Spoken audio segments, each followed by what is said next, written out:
Puis, plus personne ne pense à moi. J'ai tenté de redevenir populaire, mais aujourd'hui, rien à faire. Je ne fais plus assez d'effets. Mes effets sont d'ailleurs contrôlés, maîtrisés, étouffés. Mais tout n'a pas toujours été comme ça. Fut un temps, mon nom était sur toutes les lèvres. Le rouge était ma couleur, le blanc mon manteau, l'obscurité mon fléau, et le silence ma récompense. Personne n'osait me défier. Enfin, une seule fois l'on s'y risqua. Dans un petit village sur lequel je régnais, l'on a cru pouvoir m'échapper. Je voulais tout posséder, et posséder déjà la moitié du vieux continent. Mais ce monde est fait de bien d'ignorants.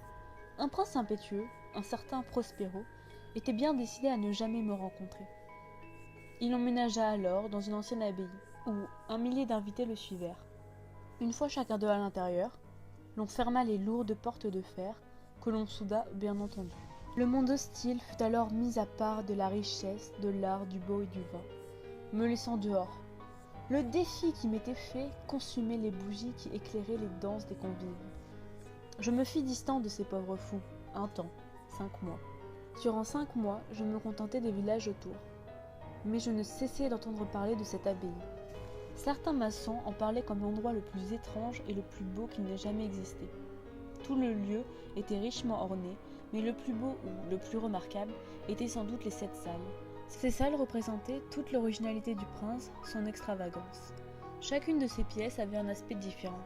La première était bleue, la seconde pourpre, la troisième verte, la quatrième orange, la cinquième blanche et la sixième violette. De ces salles, je n'appris rien de plus que leur couleur. J'en eus déduit leur beauté. La seule que l'on détailla fut la septième. Celle-ci détonnait. La chambre la plus à l'ouest était noire. Les murs étaient recouverts de velours et la seule source de lumière provenait de vitraux rouges, ce qui donnait à la pièce sombre un étrange aspect, comme plongée dans du sang. Une grande horloge ébène ornait l'un des coins. À chaque heure, cette horloge se manifestait. Les villageois que je côtoyais évoquaient le tintement si étonnant mais à la fois si adorable, si mélodieux, que lors de leurs travaux ils ne pouvaient que s'interrompre pour l'écouter. Lors du 5e mois, le prince organisa un bal costumé. Ce fut pour moi l'ultime défi, car tout le monde connaissait mon goût pour le déguisement. Les plus chanceuses de mes possessions étaient d'ailleurs vêtues d'un linceul blanc tacheté de rouge et d'un masque. Après leur avoir ressemblé trait pour trait, je m'introduis dans le château, puis dans le bal. Pendant dans la foule, caché sous mon masque, je profitais alors des distractions. Je regardais mes futures possessions festoyer.